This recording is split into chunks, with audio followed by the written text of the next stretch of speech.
Perfection. Oh, is that no lovely? Feels as if that's a really lovely, lovely card in reverse. Now, I'm going to pause for a couple of minutes, take a few breaths in and see what comes forward here in this wee book.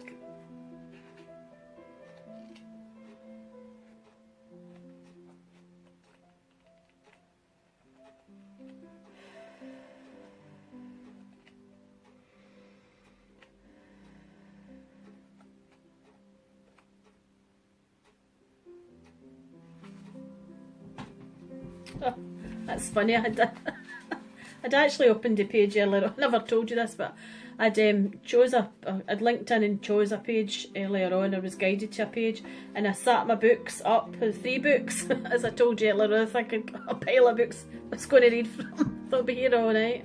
And I sat them up, and I was setting my phone up to do this recording, and the books fell down, and I lost the page. So I thought, oh well, that maybe wasn't supposed to be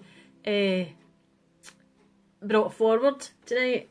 Anyway, here we go. It's the same page. Is that not amazing? Are you sowing seeds of worry or hope?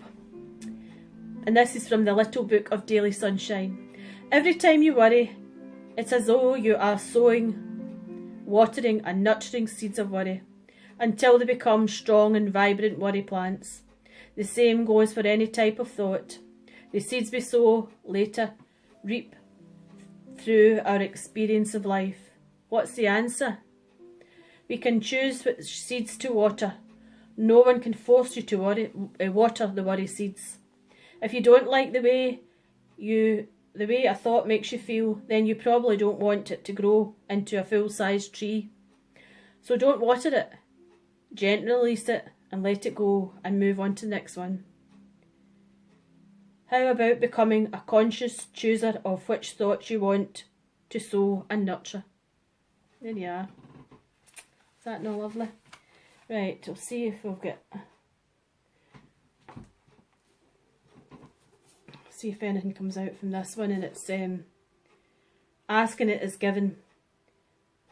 Learning to Manifest Your Desires by Esther and Jerry Hicks, by The Teachings of Abraham. And this is a book I've had, I don't know, I've had it for a while anyway. I read it a long while ago. So we'll just see what comes forward with this.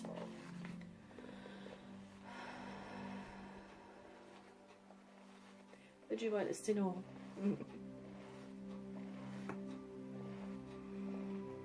Look at that. Now I'm just going to start in the middle of this paragraph. It's page 195. Then, as you awaken, before you get up, lie there for a few minutes and ask yourself, do I remember anything from my dream state?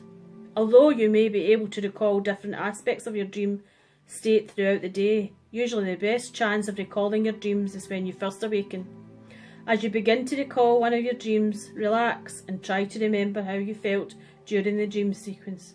For recalling your emotions will give you even more important information than recalling the details of your dreams.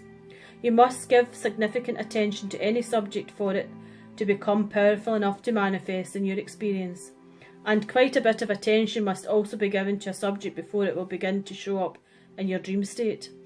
For that reason, your more meaningful dreams are always accompanied by strong emotion.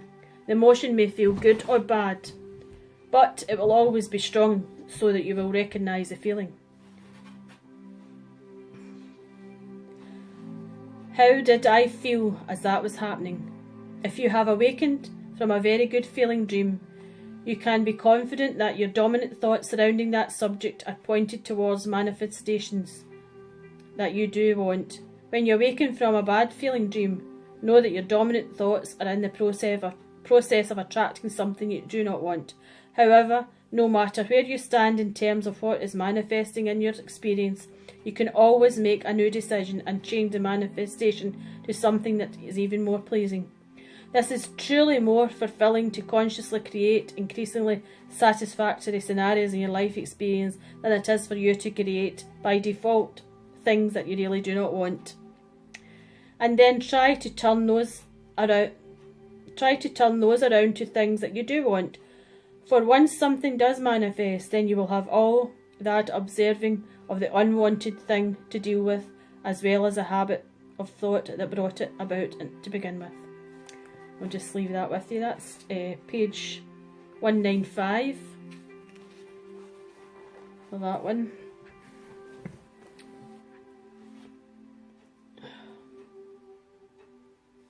I know, I've got another book here,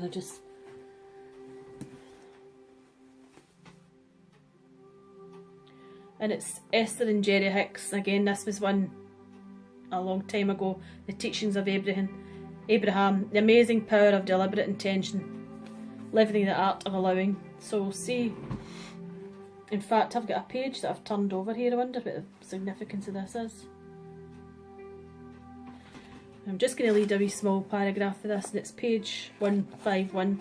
I don't know, this must have been a while ago I've turned this over, because I said I've not read, I don't know when I bought this. I haven't a clue. I've read it a while ago anyway. Applying the wouldn't it be nice if process. Most people have been trained to be objective, meaning that they look at the pluses and minuses, the pros and the cons, but in considering both sides of things, they also activate the contrary vibrations, which cause a hindering resistance to allowing of what they desire. When you say, I want this to happen, but it hasn't happened yet, you are not only activating the vibration of your desire, you're also activating a vibration of the absence of your desire.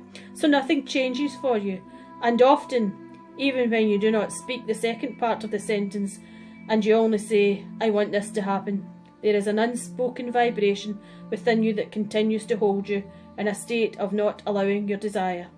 But when you say, wouldn't it be nice if this desire would come to me, you achieve a different sort of expectation that is much less resistant in nature. The vibration relatively between your desire and your belief is much more in alignment. I'm just going to leave that with you. All of those thoughts to ponder over.